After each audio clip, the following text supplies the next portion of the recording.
एक तरफ जहां दो ऐसे देश जो हिंदुओं पर तमाम अत्याचार कर रहे हैं, वो एक दूसरे को भाई भाई कह रहे हैं, वहीं उन देशों को धीरेंद्र शास्त्री ने जोरदार फटकार लगाई है और कड़ा संदेश दे दिया है कि सनातन के खिलाफ होने वाले देश या तो सुधर जाएं या तो उन्हें सुधार दिया जाएगा।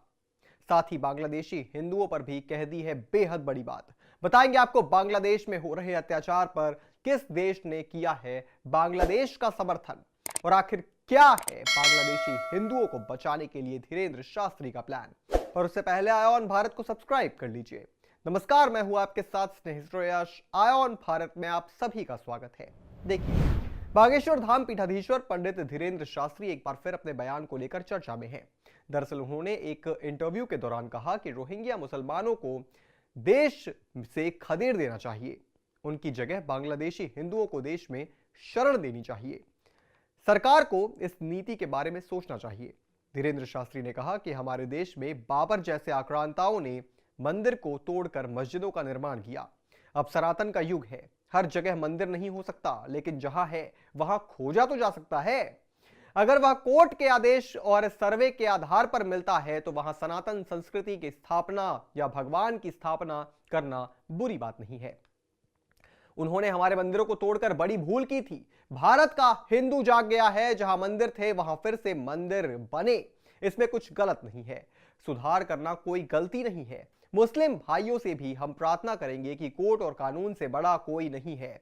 हमारा सभी मुस्लिम धर्म गुरुओं से भी कहना है कि यदि कोर्ट के सर्वे के लिए कहता है तो सर्वे करा लेना चाहिए। धीरेंद्र शास्त्री ने कहा कि भारत सरकार को अंतर्राष्ट्रीय स्तर पर दबाव बनाना चाहिए कि बांग्लादेश में जहां हिंदू हैं वहां अलग से हिंदू राज्य बना दिया जाए, मगर सरकार को रोहिंग्या मुस्लिमों को भारत से बाहर निकालना चाहिए।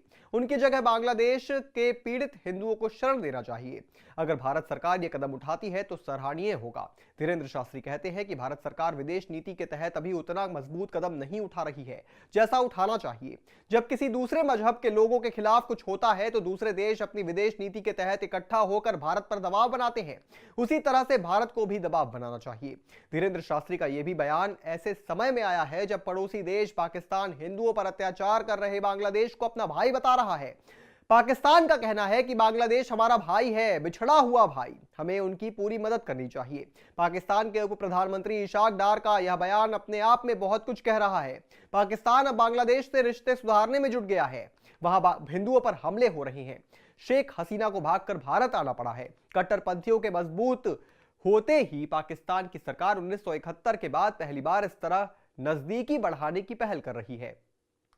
डार अब बांग्लादेश भी जा रहे हैं। इसके साथ साथ पाकिस्तान ने भारत से भी एक गुजारिश की है। हाँ, गरीबी और महंगाई से बेहाल पाकिस्तान अब भारत से संबंध सुधारने के लिए बेकरार दिख रहा है।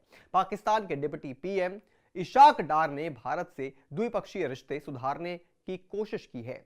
डार पाकिस्तान के विदेश मंत्री भी हैं। इशाक डार ने व्यापारिक संबंधों पर बोलते हुए भारत और पाकिस्तान के संबंधों को बेहतर बनाने की बात कही। यह बयान ऐसे समय में आया है जब कुछ दिन पहले ही पाकिस्तान पीएम ने बांग्लादेश के सलाहकार मोहम्मद यूनुस से मुलाकात कर रिश्ते सुधारने पर जोर दिया था। मगर सवाल फिर वही है कि दुश्मन का दुश्मन दोस्त होता है। पाकिस्तान इसी कॉन्सेप्ट पर खेलने की कोशिश कर रहा है।